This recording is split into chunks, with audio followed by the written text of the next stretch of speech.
Esta é a cidade de Jericó, que está localizada na Cisjordânia, no deserto de Judá, a aproximadamente 240 metros abaixo do nível do mar. Descrita no Velho Testamento como a cidade das palmeiras, abundantes campos ao redor de Jericó têm feito dela um sítio atrativo para a habitação humana por milhares de anos. É considerada a cidade mais antiga ainda existente, com mais de 10 mil anos. Arqueólogos têm escavado os remanescentes dos últimos 20 sucessivos assentamentos em Jericó. O primeiro, que data de antes de 11 mil anos atrás, 9 mil anos antes de Cristo. O livro de Josué narra a famosa Batalha de Jericó, afirmando que ela foi rodeada por 7 vezes pelos filhos de Israel até que as paredes vieram abaixo. No Novo Testamento, Lucas fala de Zaqueu, que, sendo de pequena estatura, sobe em um sicômoro para ver Jesus. No alto, podemos ver o Monte das Tentações, cerca de 350 metros acima de Jericó, e está sob a responsabilidade dos monges grego-ortodoxos. Recebeu este nome por causa do episódio ali ocorrido. Jesus foi tentado pelo diabo logo após seu batismo. Do alto deste monte, Satanás mostrou a Cristo todos os reinos e ofereceu-lhe poder sobre todos. O antigo mosteiro foi edificado no século IV pelos bizantinos. Posteriormente, os cruzados, em 1099, construíram ali 2 igrejas. O local foi comprado pelos padres ortodoxos que construíram o mosteiro que vemos hoje, isto no ano de 1874. Hoje ele é administrado pela Autoridade Nacional Palestina, mas está sob a supervisão dos monges ortodoxos. Em uma capela situada numa gruta, podemos ver a pedra sobre a qual Jesus se sentou durante a tentação. O mosteiro é uma admirável obra de engenharia, pois está construído na rocha pura. De uma varanda se pode admirar uma bela paisagem do deserto e do Vale de Jericó, um verdadeiro oásis verde. Também se pode apreciar as famosas grutas nas montanhas desérticas, ao lado do mosteiro e que foram habitadas no passado.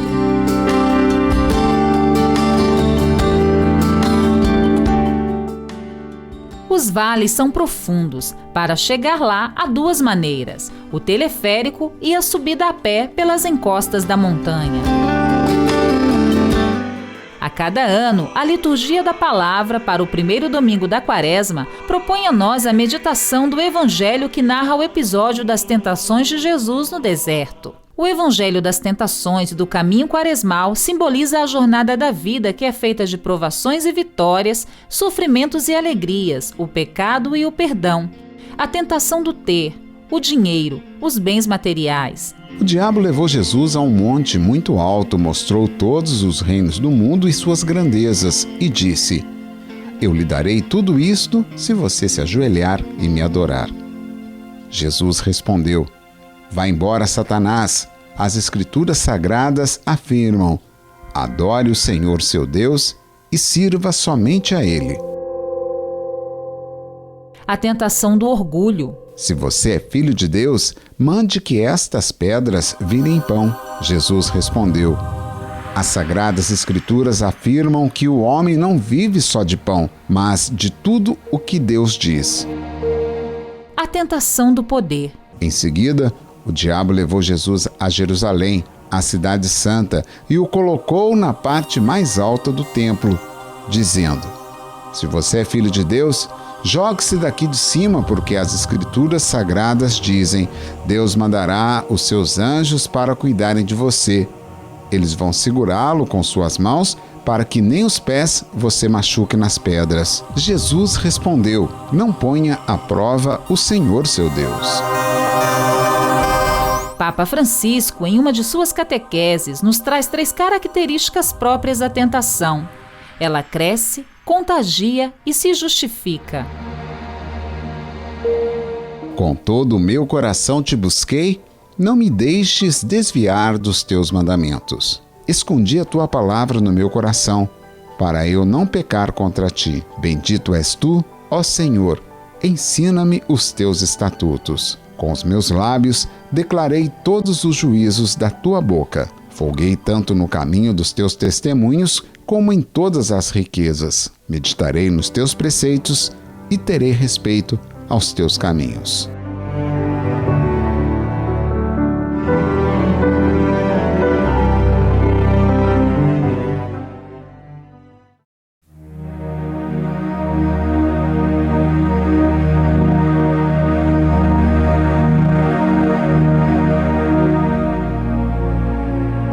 Na costa noroeste do lago de Tiberíades surge Cafarnaum, originalmente Cafardinaum, isto é, o nome do vilarejo, nome posteriormente traduzido em grego por Cafarnaum.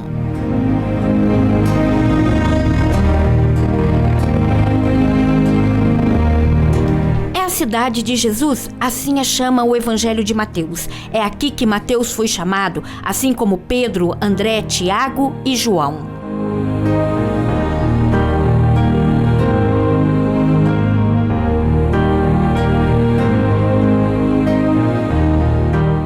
Os restos da cidade, a casa de São Pedro, a sinagoga, fruto do trabalho de escavação dos arqueólogos franciscanos Virgílio Corbo e Stanislau Lofreda, podem ser vistos ainda hoje, a poucos passos do lago, onde os primeiros apóstolos saíram para pescar. A arqueologia franciscana trouxe à luz os restos durante as escavações de 1968 daquela que foi reconhecida como a Casa de Pedro, ou Insula Sacra, definida assim porque encerra o quarto venerado pelos primeiros seguidores de Jesus, e mais tarde reconstruído na forma de Domus Ecclesia, no século IV d.C. e finalmente como igreja octogonal na época bizantina. Não muito longe do Memorial de São Pedro, consagrado em 1990, construído para proteger as escavações do desgaste do tempo, com uma forma original, recorda a forma de um navio, a Barca de Pedro. No local é possível também visitar os restos da sinagoga. Foram à cidade de Cafarnaum e no sábado, Jesus entrou na sinagoga e começou a ensinar.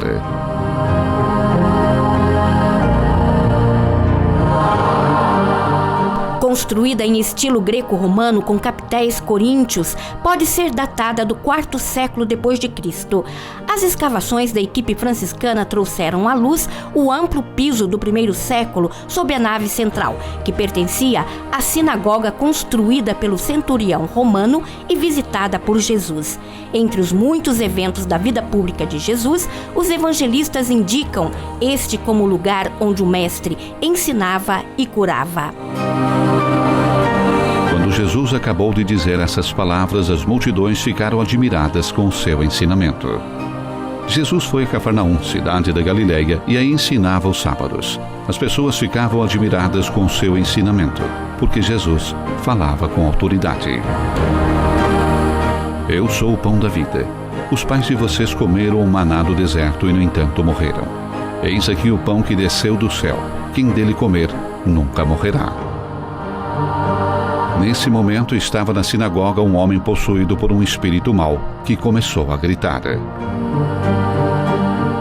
Cafarnaum, onde Jesus pronunciou discursos e onde realizou milagres, hoje está entre as metas mais frequentadas por peregrinos que chegam de todo o mundo. A Custódia da Terra Santa quis incluir no calendário de suas peregrinações a comemoração da presença, dos sinais e da pregação de Jesus no segundo sábado de outubro. Uma celebração onde faz voltar ao tempo de Jesus, quando depois de um dia quente de trabalho, ele encontrava repouso ao longo do mar da Galileia. É também um momento de encontro, onde Pedro e os discípulos foram chamados, o que faz recordar o chamado de cada um todos os dias.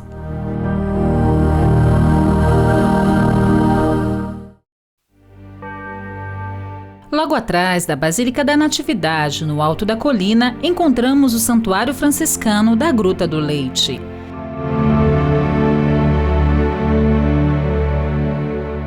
Aqui, segundo uma antiga tradição, se recorda a passagem da Sagrada Família antes de partir para o Egito.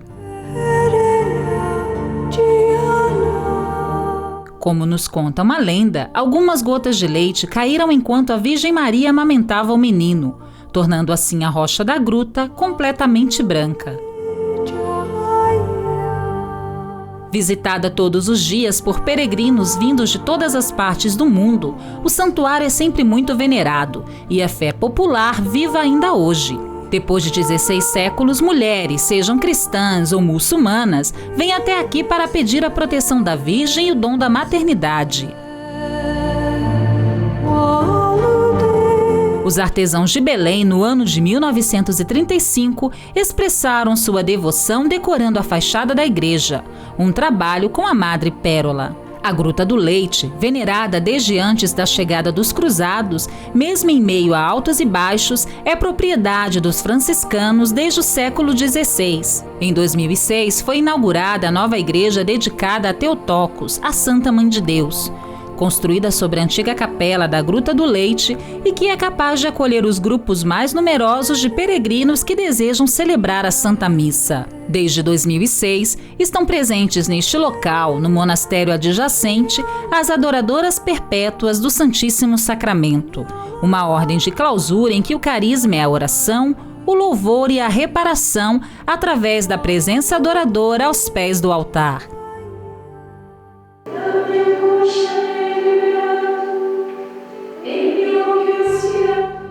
Encontramos sempre uma religiosa em oração na capela do monastério Nossa Senhora de Belém, onde o Santíssimo está sempre exposto.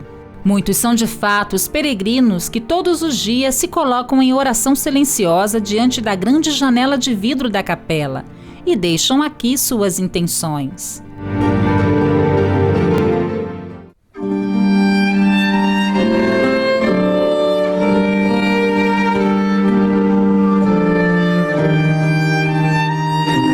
Os apóstolos tinham os mesmos sentimentos e eram assíduos na oração, junto com algumas mulheres e com Maria, a mãe de Jesus.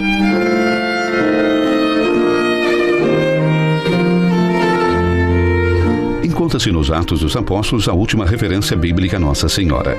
É a literatura apócrifa, porém, que traz à luz os momentos finais de sua vida terrena.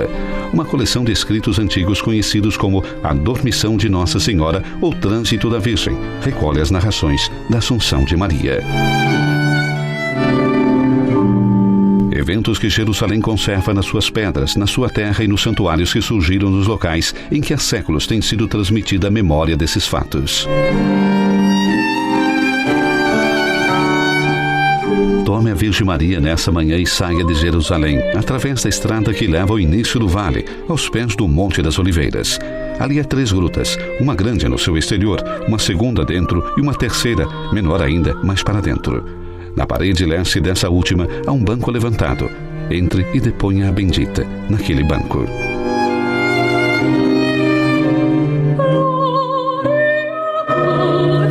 Aos pés do Monte das Oliveiras, não muito longe do Jardim do Getsemane, surge aqui a Igreja da Assunção, também conhecida como o Túmulo da Virgem. Aqui, segundo a tradição, se encontravam aquele banco e aquela gruta que recebeu o corpo da mãe de Jesus. Daqui, Maria foi elevada ao céu.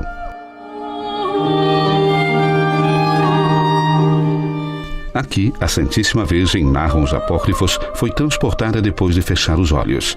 De acordo com a comunidade de Jerusalém, Maria morreu em Sião, e aqui, a poucos passos do cenáculo, que surge a Igreja da Dormição, construída no início do século XX e confiada aos monges beneditinos alemães. O santuário conserva a memória já fixada no século XII, quando os cruzados construíram uma grande igreja no Monte Sião, uma grande igreja que preservava o lugar da última ceia e o do tradicional trânsito de Maria.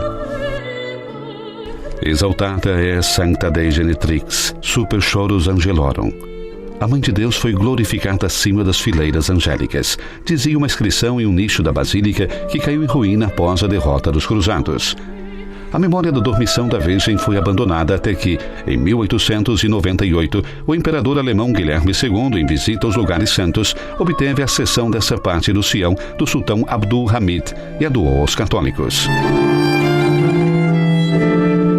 Em poucos anos foi construída a igreja. Na cripta, a estátua da Virgem deitada em um sarcófago coberto com um mosaico.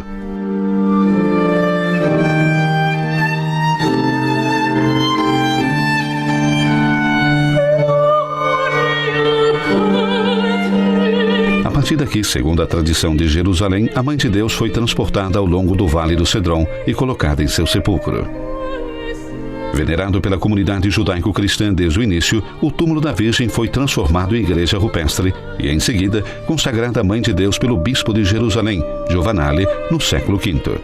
O imperador Maurício, algumas décadas mais tarde, construiu um novo edifício no qual a igreja que abrigava o túmulo tornou-se a cripta.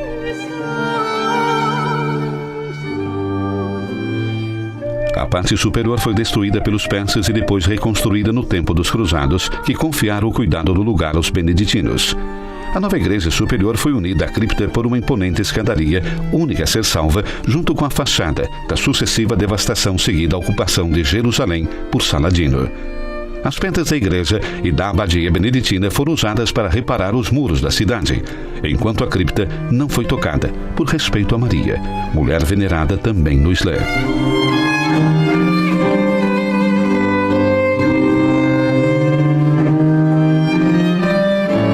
O túmulo de Maria foi preservado pelos franciscanos que foram expulsos em 1757. Hoje a basílica é cuidada pelos cristãos ortodoxos, gregos e armênios, e aos católicos é permitido somente no dia da Assunção presidir uma breve liturgia nesse sepulcro vazio.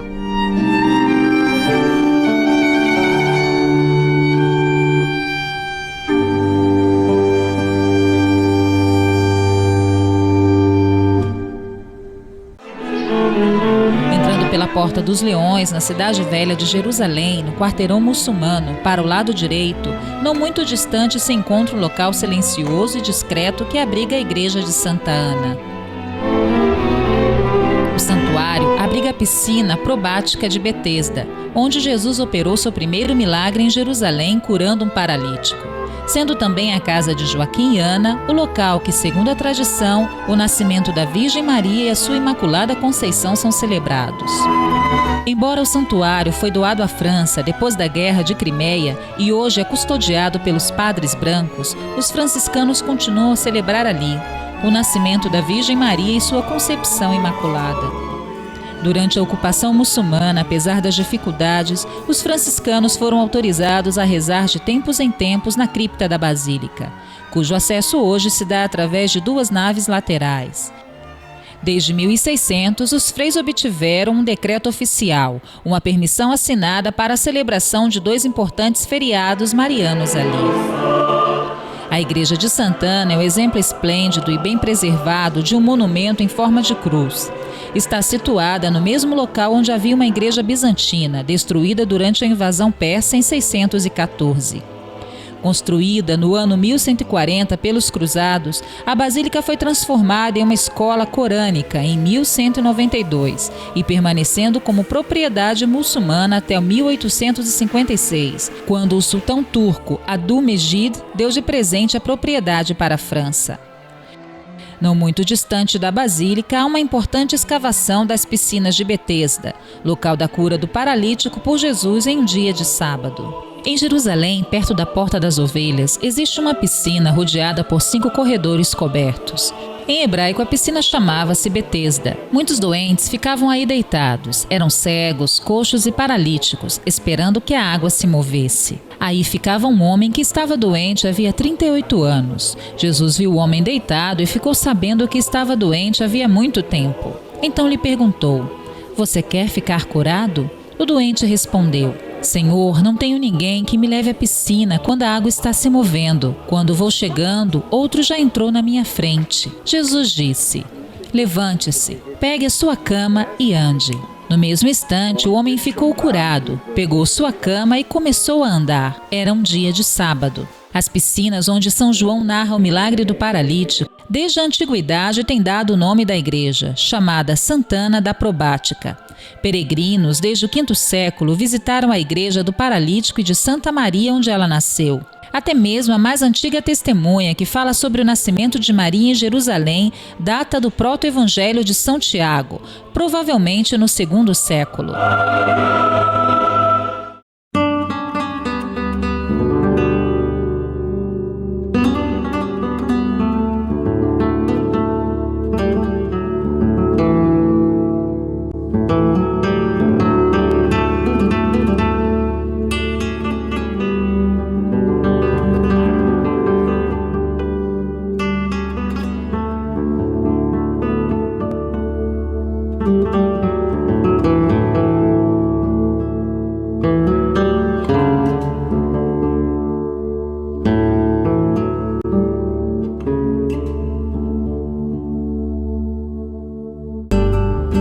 Entre os muros de Saladino, pelas ruas da Igreja de Santana, que conduz ao centro da cidade velha de Jerusalém, onde se encontra um complexo de edifícios que, por suas recordações evangélicas, marcam o percurso da Via Dolorosa. Aqui a tradição cristã coloca dois momentos da paixão de Jesus, a flagelação e a sua condenação à morte. Os dois santuários são anexados ao convento franciscano, onde se encontra a sede do Estúdio Bíblico Franciscano.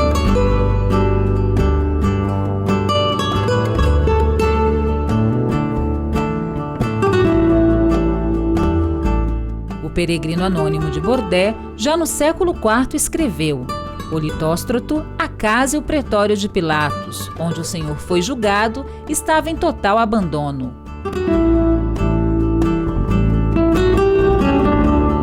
No século IV, foi construída uma igreja, que encontramos depois com o nome de Santa Sofia, que do grego significa sabedoria, porque o primeiro dos amigos da sabedoria ouviu sua própria condenação. Desta igreja não se sabe mais nada. A recordação do Litróstoto termina antes no Monte Sião e depois nas proximidades da Antônia, a fortaleza que no tempo de Cristo dominava o Templo do Norte. A Igreja da Flagelação foi construída originalmente pelos cruzados no século XII e depois deixada abandonada por muitos séculos.